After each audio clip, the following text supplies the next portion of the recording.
بسم اللہ الرحمن الرحیم۔ صاحب نے سوال بھی کیا ہے اور اسی سوال کی صورت میں توجہ بھی ہم سب کی آ جاتی ہے۔ اس میں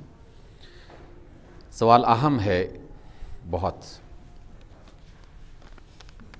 لکھتے ہیں کہ کلمہ، نماز، روزہ، زکوٰۃ، حج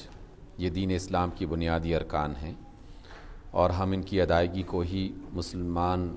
ہونے کے لیے لازمی سمجھتے ہیں، لیکن حقوق العباد کی ادائیگی کیا ہے؟ کیا یہ بات لوگوں کے علم میں ہے؟ اور اگر ہے تو اس کی ادائیگی کتنے لوگ کرتے ہیں؟ ایک تو حقوق العباد کی وضاحت فرمائیں کہ ہماری زبان کی تلخی سے کسی کا دل جو ہے وہ دکھتا ہے، اس کا گناہ کتنا ہے؟ یا کوئی شخص غرور اور تکبر کا شکار ہو جاتا ہے اپنے کسی عہدے اور مرتبے کی وجہ سے، خوش اخلاقی وغیرہ اور عجز و انکساری سے کام لینا کیا مسلمان کے لیے کتنا ضروری ہے؟ سامعین گرامی، یہ وہ بات ہے جو اکثر گفتگو کا موضوع رہتا ہے، اور آپ حضرات اس بات کے گواہ ہیں کہ جمعے کی نمازوں کے بیشتر جو عنوانات ہیں ان کا تعلق حقوق العباد سے زیادہ ہی رہتا ہے۔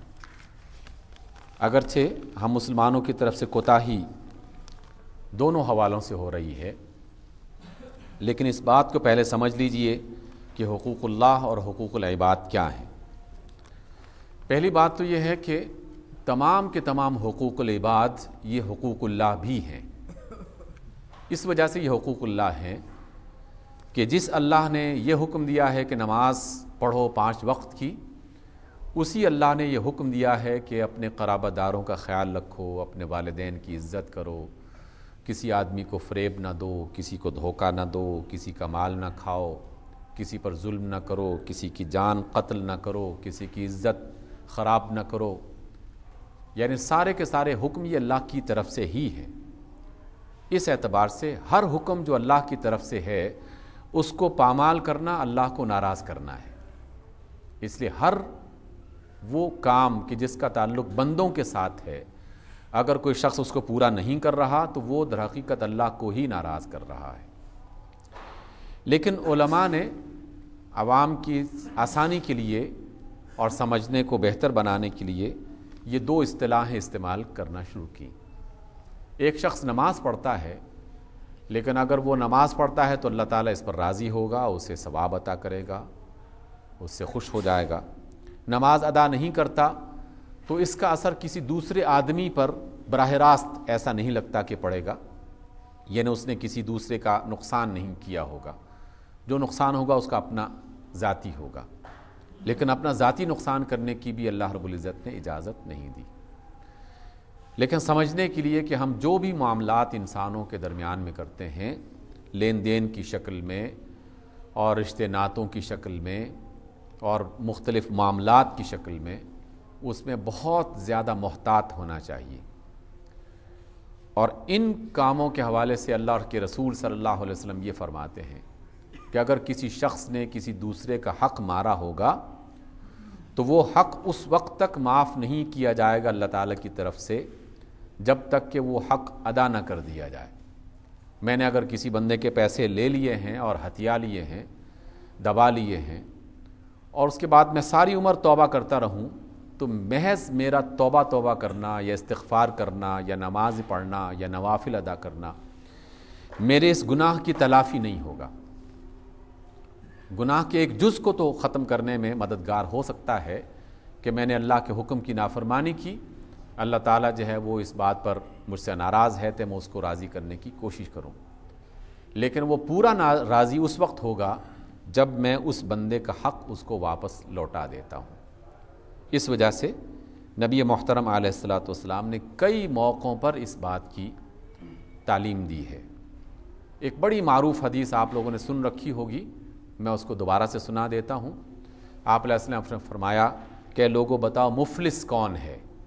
غریب آدمی کون ہوتا ہے؟ تو صحابہ نے عرض کیا کہ اللہ کے رسول، ہم میں سے غریب آدمی وہ ہے جس کے پاس پیسہ نہیں ہے، مال و دولت نہیں ہے، وہ غریب آدمی ہے۔ تو آپ علیہ السلام نے فرمایا کہ نہیں، میری امت کا غریب آدمی وہ ہوگا جو قیامت کے روز نمازیں، روزے، حج، زکوٰۃ اور اس طرح کی نیکیاں لے کے آئے گا، لیکن اس نے کسی کو گالی دی ہوگی، کسی کا مال کھایا ہوگا، کسی کو مارا ہوگا، کسی کو قتل کیا ہوگا،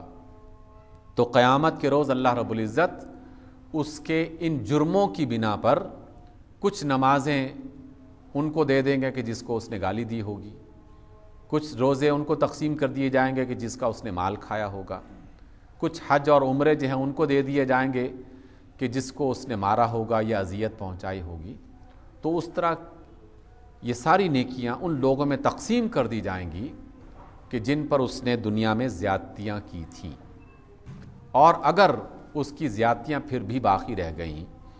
تو اس کی نیکیاں ختم ہونے کی صورت میں ان لوگوں کے گناہ اس کے پلڑے میں ڈال دیے جائیں گے۔ یہ حدیث اس بات کی علامت ہے کہ مسلمان امت میں سے سب سے مفلس اور غریب آدمی قیامت کے روز وہ ہوگا کہ جس نے اللہ کے بندوں کے ساتھ زیادتی کی ہوگی۔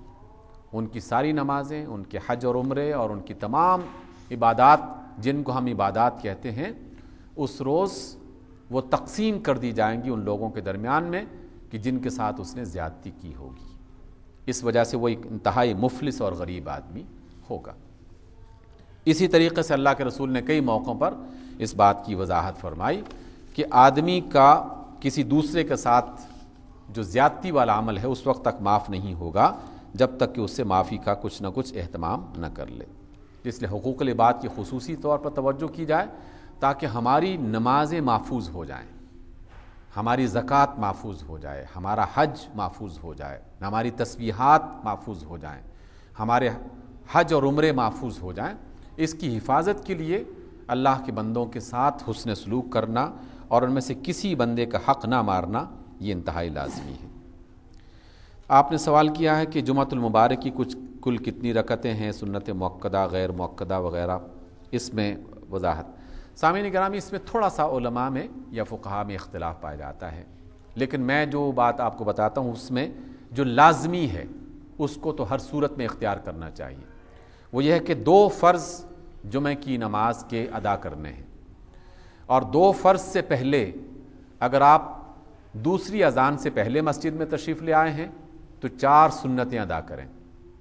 اور اگر آپ دوسری اذان ہو چکی ہے اور خطبہ شروع ہو چکا ہے تو خطبے کے دوران صرف 2 رکعتیں ادا کریں، اور اگر کوئی شخص جو ہے وہ 2 رکعتیں ادا نہیں کرتا وہ بعد میں بھی اس کو ادا کر سکتا ہے۔ اور جمعے کی نماز کے بعد یعنی 2 فرض نماز ادا کرنے کے بعد رسول اللہ صلی اللہ علیہ وسلم کی طرف سے 2 عمل معروف ہیں، اور اس کا احادیث میں ذکر ملتا ہے کہ رسول اللہ صلی اللہ علیہ وسلم کبھی مسجد میں سنتیں ادا کرتے اور کبھی گھر میں جا کے سنتیں ادا کرتے۔ مسجد میں سنتیں ادا کرتے تو 4 ادا کرتے، اور گھر میں جا کے ادا کرتے تو 2 رکعتیں ادا کرتے۔ بس یہ لازمی ہے۔ اس کے علاوہ آپ جتنے نوافل پڑھنا چاہیں، شروع میں آ کے پڑھنا چاہیں، اس کے بعد ادا کرنا چاہیں، تو وہ آپ کی اپنی مرضی اور وقت اور آپ کی ہمت پر منحصر ہے۔ آپ کی نماز جمعہ اس طریقے سے پوری ہو جائے گی۔ عشاء میں اگر کسی کو دعائے قنوت یاد نہ ہو تو اس کی جگہ کون سی دعا پڑھنی چاہیے؟ اگر دعائے قنوت یاد نہیں ہے تو کوئی بھی دعا جو آپ کو یاد ہے وہ آپ پڑھ سکتے ہیں، لیکن اس بات کی کوشش کریں کہ دعائے قنوت آہستہ آہستہ یاد کرنا شروع کر دیں، اور اس کی چاہے ایک جو ہے اس کا ایک جز آپ کو یاد ہے، اللہم انا نستعینک، یہی صرف یاد ہے تو صرف یہی پڑھنا شروع کر دیں۔ اگلی دفعہ جب آپ پڑھیں دوسرے دن کی عشاء کی نماز تو اس میں 2 لفظوں کا اضافہ کر دیں، اور اس طریقے سے 1 آدھ ہفتے میں آپ پوری دعائے قنوت یاد کر لیں گے۔ اور اسی طرح دعائے قنوت میں بعض لوگ جو ہیں اللہم اہدنی فی من ہدیت، یہ والی دعا یاد کرتے ہیں، تو ان میں سے بھی جو دعا آپ یاد کرنا چاہیں، تو جب تک دعا یاد نہیں ہے آپ کوئی بھی جو دعا یاد ہے وہ آپ اس کو پڑھ سکتے ہیں۔ اور اگر دعائے قنوت کسی موقع پر نہیں پڑھ سکے اور پھر آپ جو ہیں وہ سجدے میں چلے گئے تو سجدے کے بعد اتحیات آپ نے پڑھا، اتحیات کے بعد 2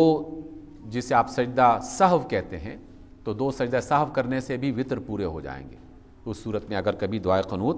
پڑھنے سے رہ گئی ہے۔